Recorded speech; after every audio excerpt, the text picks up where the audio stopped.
श्री कृष्ण, आइए जानते हैं हरतालिका तीज कब है। हरतालिका तीज भादो मास के शुक्ल पक्ष की तृतीया तिथि को मनाया जाता है। इस बार हरतालिका व्रत 26 अगस्त को मनाई जाएगी, क्योंकि तृतीया तिथि की शुरुआत 25 अगस्त को दोपहर 12:34 पर होगी और इस तिथि का समापन अगले दिन 26 अगस्त को दोपहर 1:54 पर होगा।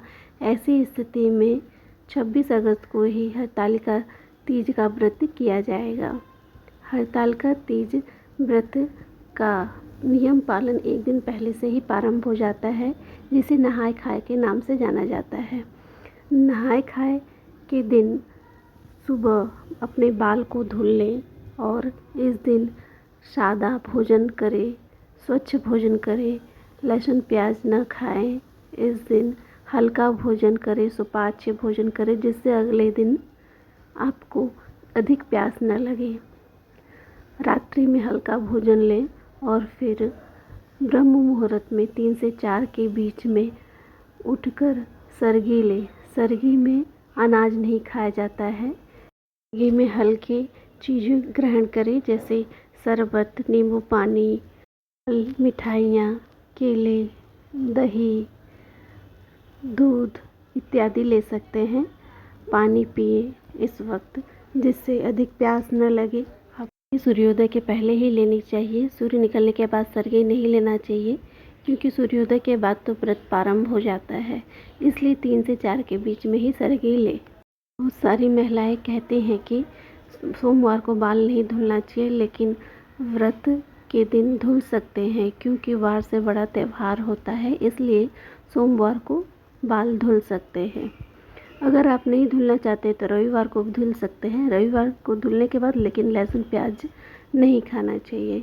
हरतालिका व्रत महिलाएं अपने पति की लंबी उम्र के लिए करती हैं। इस दिन महिलाएं निर्जला और निराहार रहकर व्रत को करती हैं।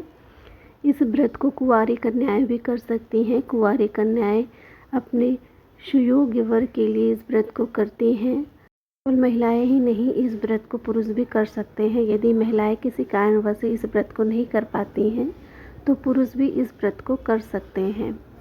इस व्रत को करने से पति की लंबी आयु होती है, सुख समृद्धि की वृद्धि होती है।